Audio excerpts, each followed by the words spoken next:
right, so the next track on Moments Red was Angels and Demons, and it was one that, for me anyway, came together rather quickly.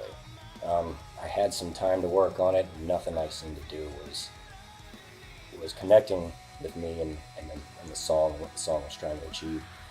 And then like an hour before bed, the day before the studio, I jumped up out of bed and had this little riff and plugged it in and seemed to fit well with me.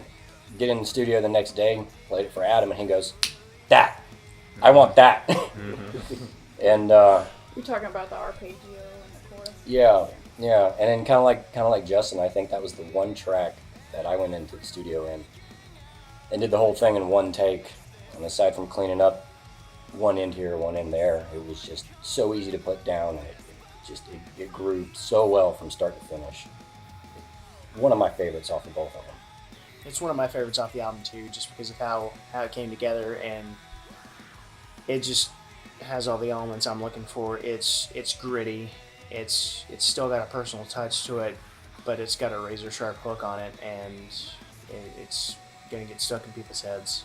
Wasn't it when we were at practice one day and Brett was just like playing random stuff in the background? I was messing with the drop pedal to see like how low it could get before it started to crack, like sound like shit. Yeah. And, like, I think it's in like G sharp or Yeah, something like that. it's Believe it or not, it's in like G sharp. It's low as shit. And I remember Yeah. you going, you were talking to me and then you were like, Yeah. "What's that?" And Brett was like, I don't know, I was just playing something. It's really funny how often some of our stuff comes out with somebody's just playing something that they don't even like give any merit to, Just and I'm just bored. like, what is that? Yeah. and we just write a song off of it. So And, yeah, Demon, It's you working. recorded it on your phone, and then I think you and I worked on it Yeah. after. Like next practice, you guys already had like Yeah, the pretty much rest the of entire rest of song. it. 3/4 of a song. And what else I remember is I remember writing the bridge, which is the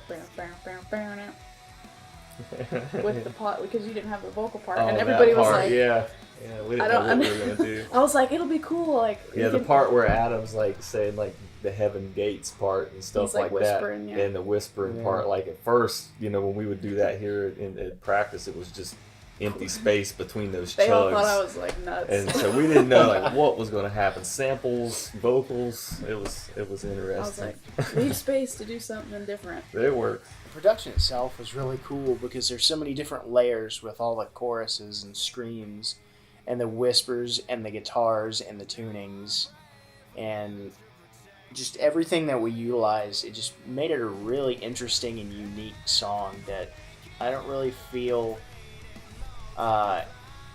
keeps within what we've been doing.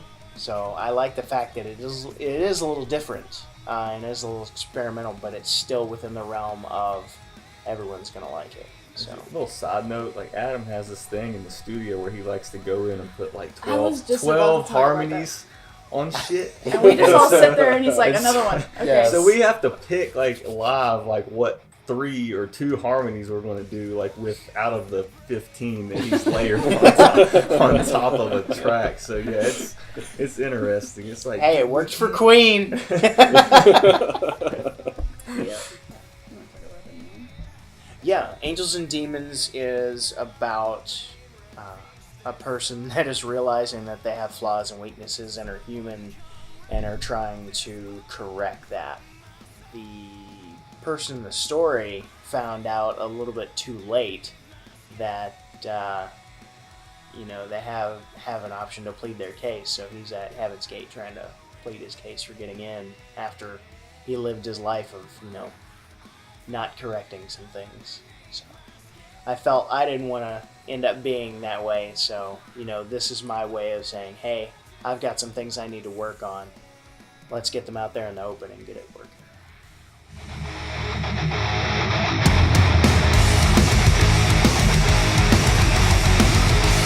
If only there was a way